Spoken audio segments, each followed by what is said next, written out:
We'll get them all straight. How do we unplug this cable, folks? There are a few ways to do this. One of the easiest is to lay the cable down like this. Be careful with your hand. Using a sharp knife, gently cut the sheath of the cable without touching the inner wires. Then, just pull it out like this. So, you don't need to cut all the way through with a knife, because as long as you cut through the knife, you can cut the wires underneath. This is the most accurate method, folks. As you can see, we stripped the entire cable in one move. Let's see how many centimeters the standard length is. 50 centimeters. The standard length is 50 centimeters, folks. Let's cut it into 50 centimeters pieces. I'm measuring from here. Let's cut it with our pliers. It turned out 12 wires, folks. I'll do one of them now. We'll share them all together at the end of the video. I recommend using a flux solder.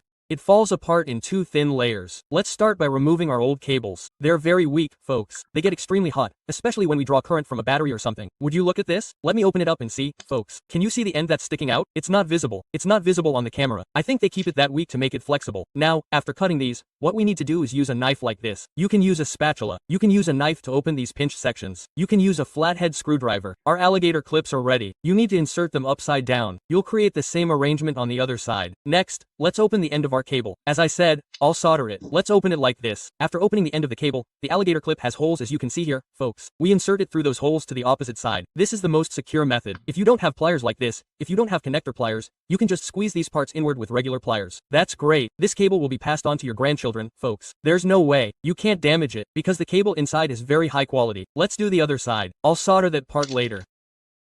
I'll do this side with our crimping pliers.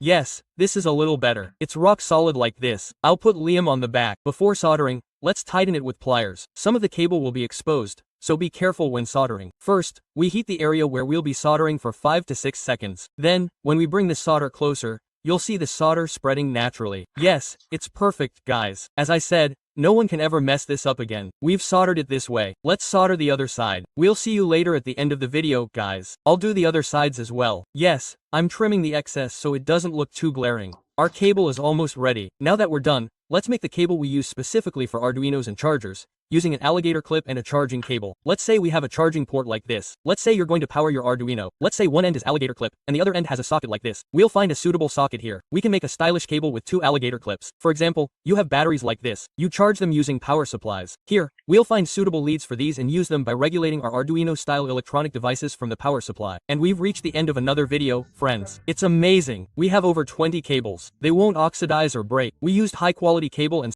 soldered them. This is very important. I also made a special cable. I made a thicker cable to be able to use the power supply. So, I'll be using this cable for high amperage work. Why did we make 2 types of cables? These are thick cables. For high amperage experiments and other work, these alligator clips are a little longer and thicker. We'll be using these.